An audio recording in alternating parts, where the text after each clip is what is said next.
I'm Elaine Quijano. It's good to be with you. Thanks for joining us for this special edition of Red and Blue Countdown to the Vote. We are now counting down from 100 days until the election. The weeks and months leading up to this have significantly shifted the political landscape. With over 4 million documented cases and nearly 150,000 deaths from COVID-19, the pandemic continues to strain the nation's healthcare system and batter the U.S. economy. Compounding those issues are the millions of Americans who find themselves out of work. But it's not just the coronavirus plaguing the country in recent months. There is a growing public outcry denouncing systemic racism and police brutality against minority communities. As for the outcome, the president not only refuses to say he will acknowledge the results of the election, but is going back to a false claim he pushed before and after the 2016 election, that there is inherent fraud in the American electoral system. Joe Biden continues to warn of potential foreign interference. And that's where we find ourselves, just under 100 days out from the election. At O'Keefe, Caitlin Huey-Burns and Eugene Scott join me now. Ed is a CBS News political correspondent. Caitlin is a CBSN political reporter. And Eugene is a politics reporter with The Washington Post. Great to see you all. Ed, let's start with you. The president has pretty much governed these last 4 years by mobilizing and energizing a group that he calls the silent majority. Is it clear, Ed, whether those voters are enough to put him over the top in 2020? Well, if you look at our most recent battleground tracker surveys, Elaine, absolutely not. He is now underwater in Michigan. He's leading Joe Biden by just 1 point in Ohio. Previous surveys we did from Arizona and Texas show it's a tight race, and he's losing to Biden in the state of Florida. So while he may be trying to recreate the almost paper-thin coalition that got him just across the line in several of those Midwestern states that helped him win the White House, he's not currently doing well enough in those states right now to be at least comfortable with his position, and you would think would be trying to find a way to expand his support, especially in those critical states. But as poll after poll after poll, and I know we can only put so much trust and faith in surveys that are done in the summer before an election, they continue to show that he is struggling to win over the support of independents, potential Democrats that would see reason to vote for him, and even some Republicans now who are very concerned about the state of the economy and the way he's been managing the pandemic. So, Caitlin, against that backdrop, Joe Biden has started sharpening his criticisms of the president, recently calling Mr. Trump a racist. Other than painting himself as the anti-Trump candidate, what is the former vice president bringing to the table in terms of policy? Well, Elaine, over the past few weeks, Joe Biden has gone to places in near Philadelphia and around his home state of Delaware to talk about his economic policies against the backdrop of the pandemic and the economic fallout from the pandemic. And he's really tried to shape those policies around racial inequality, which he'll speak about in Delaware tomorrow. Last week, he was talking about the impact of the economy as it relates to childcare and caregiving and caring for the elderly. So he's really trying to focus an economic pitch. And that comes, as we see in our battleground tracker polls in Michigan and Ohio, as well as a couple of weeks ago in Arizona, Florida, and Texas, states that were very hard hit by the pandemic, that Biden's support is being fueled by voters who say they're supporting him out of opposition to Donald Trump and not necessarily because they support Joe Biden, the person. So while there are openings, certainly, for Joe Biden to make, as he has continued in polls, headway against Donald Trump, we are seeing that his support is more so geared towards opposition to Trump than support for Joe Biden. So that suggests that he has some work to do in terms of laying out his policy vision. Now, we could see that that may just be enough to be the anti-Trump candidate, but the moves from the Biden campaign suggest that they might have to do a little bit more, and that's why we're seeing these policy rollouts from the former vice president. Well, Eugene, as we mentioned, the country is going through unprecedented times with the coronavirus and grappling with systemic racism. You recently wrote, President Trump may not be as in line with his base on cultural issues as he believes. On what issues, Eugene, do you think the Trump base has shifted somewhat? Well, President Trump has been very critical of the Black Lives Matter movement and has been since before he got to the Oval Office. He really criticized activists who demonstrated against anti-Black racism while on the campaign 2016. But recent polling from the Washington Post shows that many Americans, including some of those from the demographic groups that the president considers to be his base, actually have favorable views of the Black Lives Matter movement, or at least of the protesters who are demonstrating against police violence against Black people. And so when the president criticizes, these individuals and tries to associate them with Antifa, he seems not to realize that many of the people out there are often white women, are suburban voters, are independents, are sometimes evangelicals, and even Republicans. These are groups that President Trump won and performed well with in 2016 that aren't looking at him as favorably now as they did prior to this moment. Well, Ed, a recent AP/NORC survey shows 8 in 10 Americans think the country is headed in the wrong direction. What challenges or opportunities does that present for both campaigns? Well, for the Biden campaign, certainly it helps fuel their argument that things are not going well and that the president needs to be replaced with Joe Biden. And, you're seeing that in almost every single public statement Biden makes. You're seeing it now in his advertising and the way it's focused almost completely now on the pandemic and the way that the Trump administration has completely, in their view, dropped the ball.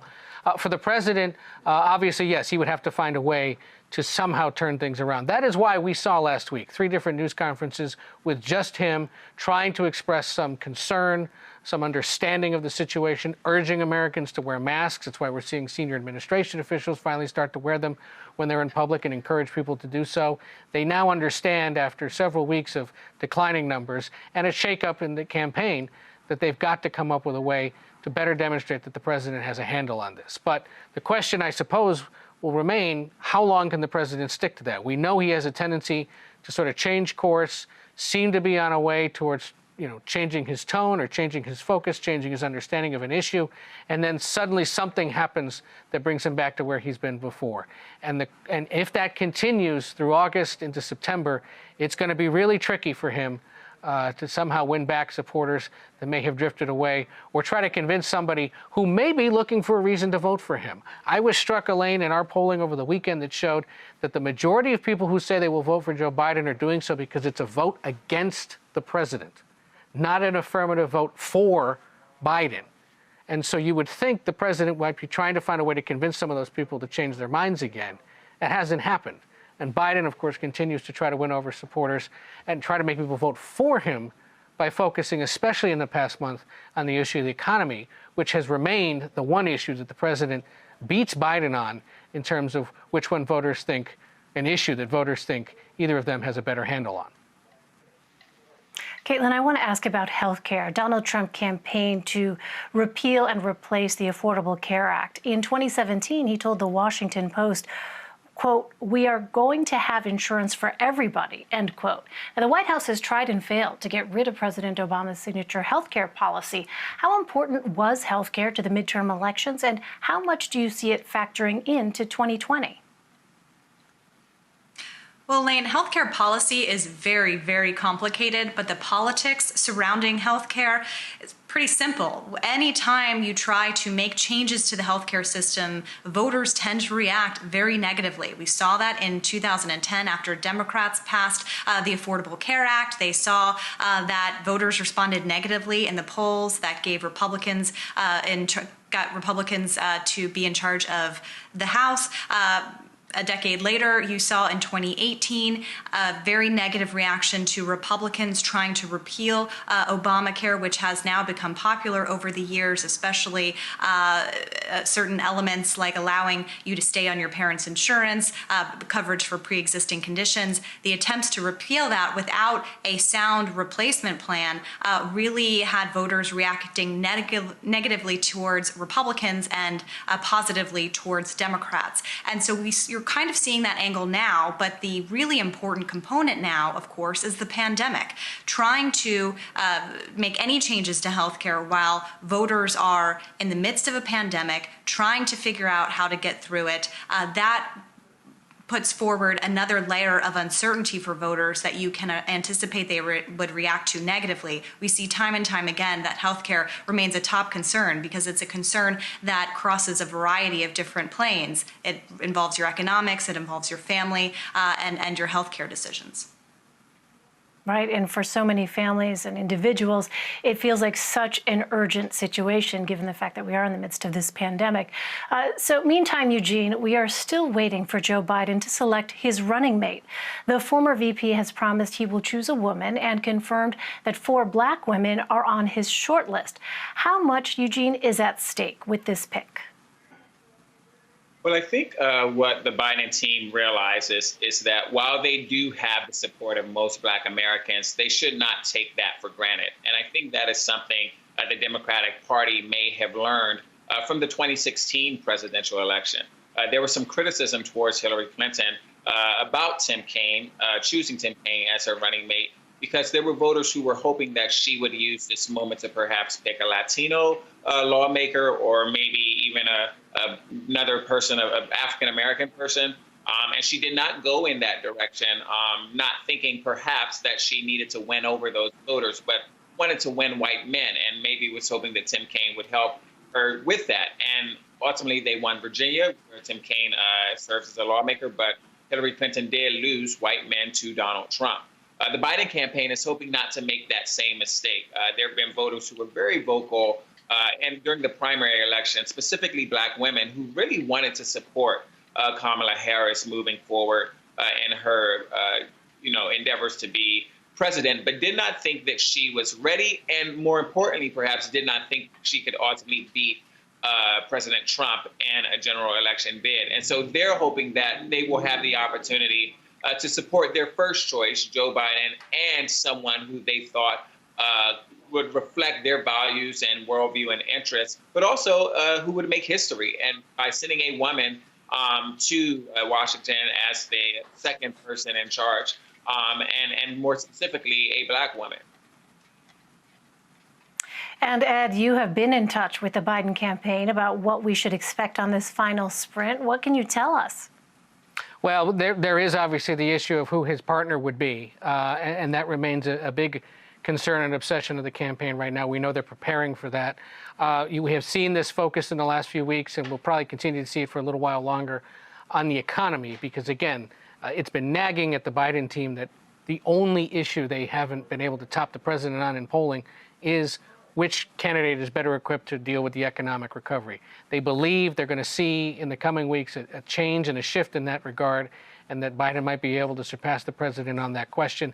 If that happens, we'll see what else they move on to. But it's pretty clear that the mission every time Joe Biden goes out these days is sort of subject, verb, pandemic, and Trump, and just reminding voters that the president is not doing a good job of that. Secondarily, find ways to do or say things that shore up the left flank of the Democratic Party and keep them inspired and motivated to vote, and then win over those remaining independent voters out there, or perhaps disaffected Republicans that I think Pete Buttigieg used to call them future former Republicans, that the Democrats would like to win over in a lot of these key battleground states in order to win back the White House. They have their work cut out for them.